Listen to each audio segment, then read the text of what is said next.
जी अस्सलाम वालेकुम, क्या हाल है? आप सब लोग खैरियत से हैं? मुझे यहाँ पे दुनिया के आखिरी कोने में सबसे पहले अली अमीन गंडापुर साहब का एक हल्फिया बयान सुनने का इत्तफाक हुआ और उसके बाद हमाद अजहर साहब का भी एक बयान आया। दोनों बयानात मैंने बड़े गौर से सुने और उसके बाद यूँ महसूस होता है कि दोनों अल्लाह ताला को हाज़िर नाज़िर जवान के ये गवाही दे रहे हैं कि इमरान खान साहब ने किसी से नहीं कहा था कि आपने अफवाज पाकिस्तान के ख़िलाफ़ बात करनी है, किसी से ये नहीं कहा था कि आपने फौजी इंस्टॉलेशन पे हमला करना है। और इमरान खान साहब एक pro Pakistan, pro army, pro establishment इंसान है और वो पाकिस्तान को सिर्फ तरक्की करता हुआ देखना चाहते हैं, जो उनके हल्फिया बयानात से मैंने अंदाज़ा लगाया। बल्कि अली अमीन गंडापुर साहब ने तो कुरान मजीद हाथ में उठाया हुआ था और उन्होंने उसको बोसा दे के उसको सामने रख के अपना बयान उन्होंने रिकॉर्ड किया। तो पहली बात तो ये है कि हमाद अजहर साहब और अली अमीन गंडापुर साहब के बयान को मैं सही समझ लेता हूँ और उसकी वजह यह है कि जब भी कोई शख्स हल्फिया बयान दे और कुरान मजीद को और अल्लाह ताला को, रसूलुल्लाह सल्लल्लाहु अलैहि वसल्लम को हाज़िर नाज़िर जान के बात करे तो हम मुसलमानों पे फ़र्ज़ है कि उसकी बात पे यकीन करें। तो मैं अली अमीन गंडापुर साहब की और हमाद अजहर साहब की दोनों की बातों पे यकीन करता हूँ, क्योंकि बैसीत है मुसलमान, हमारा फ़र्ज़ है कि जब कोई शख्स हल्फ दे दे तो उसकी बात पे यकीन कर लेना चाहिए। लेकिन यहाँ पे कुछ नुक्ते पैदा होते हैं जिनका जवाब देना मैं इस वक्त मुनासिब समझता हूँ। पहला नुक्ता तो ये है कि इसमें कोई शक नहीं कि हो सकता है इमरान खान साहब ने आप सबसे ना कहा हो कि आपने कोई एंटी स्टेट बात करनी है, आपने एंटी स्टैब्लिशमेंट बात करनी है, आपने अफवाज पाकिस्तान के ख़िलाफ़ बात करनी है, या फिर आपने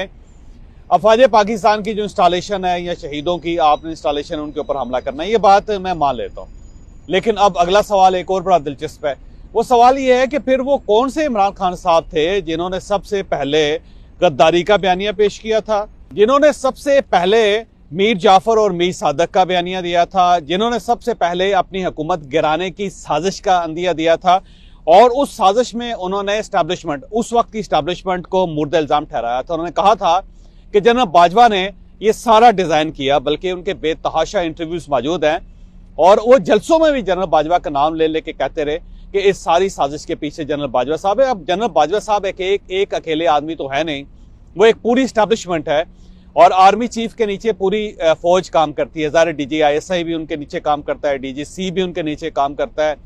फिर तमाम कोर कमांडर्स जो हैं वो काम करते हैं। फिर अगर इमरान खान साहब की बातों में यकीन किया जाए तो ऐसे महसूस होता है कि तो फिर पूरी हुकूमत उनके मतहत काम करती है। तो जब ये सारी चीज़ें मान ली जाएं तो फिर अब सवाल यह है कि आपने खुद फिर एक नैरेटिव क्रिएट किया। तो आपका ये कहना था कि यहाँ पे मीर सादक और मीर जाफर बैठे हुए थे। अब अगर मीर सादक और मीर जाफर हैं तो जाहिर है फिर ये कोई एंटी स्टैब्लिशमेंट तो नैरेटिव ना हुआ। फिर आपने जलसों के अंदर डर्टी हैरी का एक नैरेटिव दिया और साथ साथ आपने कहा कि एक साहब है जो यहाँ पे आया है और जब से वो आया है तो उसके बाद ये सारे काम हो रहे हैं। तो अब डर्टी हैरी जो है ज़ाहिर मेजर जनरल फैसल नसीर साहब के बारे में आपने बात की और फिर बाकायदा ट्रोलर्स से PTI के जो ट्रोलिंग करते थे सारे। तो अब ज़ाहिर है उसमें भी इमरान खान साहब का तो कोई हमल दखल ना हुआ, वो तो कोई और लोग ही होंगे जो कह रहे होंगे। जो स्टेज पे खड़ा होकर जो शख्स ये कह रहा था कि यहाँ पे मीर सादक और मीर जाफर हैं और इन्होंने पाकिस्तान को गिरवी रख दिया, पाकिस्तान को तबाह कर दिया, वो भी इमरान खान साहब तो नहीं हो सकते। तो अब सवाल ये है कि हलफ तो आपने दे दिया, तो फिर वो कौन से इमरान खान हैं जो इन सब को मीर सादक भी कहते रहे, मीर जाफर भी कहते रहे और साथ साथ एस्टैब्लिशमेंट के ऊपर इल्ज़ाम लगाते रहे कि आपकी वजह से पाकिस्तान के अंदर हालात ख़राब हुए हैं और आप जिम्मेदार हैं। तो अब वो साहब जो हैं उनके बारे में भी पता लगाना ज़रूरी है कि वो इमरान खान साहब कौन है और वो इमरान खान साहब आप कहाँ चले गए हैं। तो ये मैं हमाद अजहर साहब से पूछना चाहता हूँ और उसके साथ साथ अली अमीन गंडापुर साहब से पूछना चाहता हूँ। और इसके साथ साथ मेरी अल्लाह ताला से दुआ भी है कि अल्लाह ताला कभी दुश्मन को भी इस किस्म के मराहल से ना गुजारे कि लोगों को इस तरह टेलीविज़न के सामने बैठ के, कैमरे के सामने बैठ के हलफ देना पड़े और लोग उस हलफ पे यकीन ना करें। तो ये एक जो नैरेटिव डेवलप हुआ है या ये जो एक सूरत हाल डेवलप हुई है पाकिस्तान में, मेरा ख्याल ये है कि उसके बारे में अल्लाह ताला से माफ़ी मांगी जा सकती है और उससे कहा जा सकता है या परवरदिगार हमें ऐसे हालात से ना गुजार कि हमें इस टाइप के बयान देने पड़े और या फिर हमें इस तरह अवाम को यकीन दिलवाना पड़े। यहाँ पे मैं एक और चीज़ का इजहार करना चाहता हूँ, ये है कि PTI एक बड़ी ज़बरदस्त जमात है, एक बहुत ही ज़बरदस्त पार्टी है कि इसने बहादुरी के कुछ नई पैरामीटर्स तय कर दिए हैं। एक तो बहादुरी ये है कि आप यहाँ से मुल्क से फरार हों,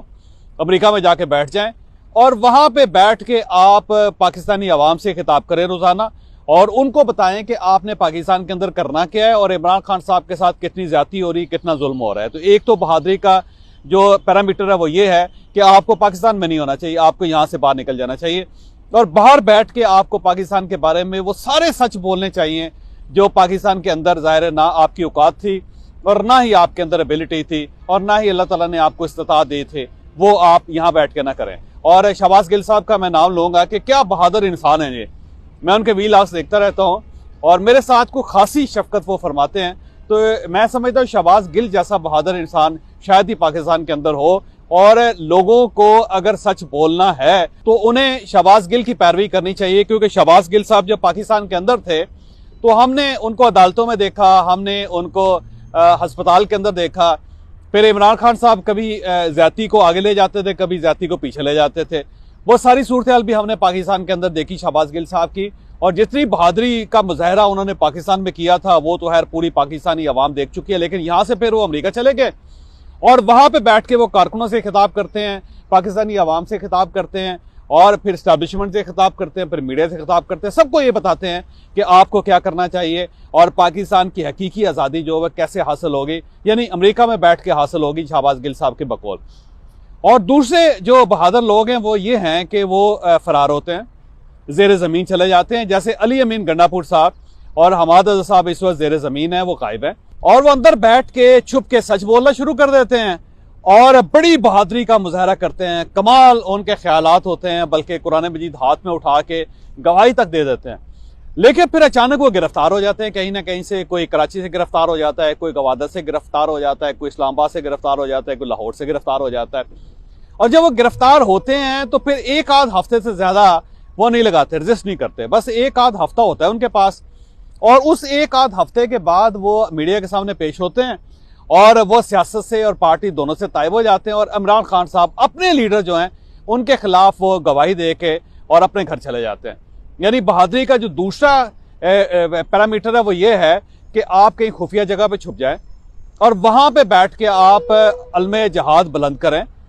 और फिर इमरान खान साहब की हक में गवाही दें और फिर उसके बाद आप गिरफ्तार हो या फिर आप गायब हो जाएं और उसके कुछ अरसे बाद आप बाहर निकलें और बाहर निकलने के बाद मीडिया को फेस करें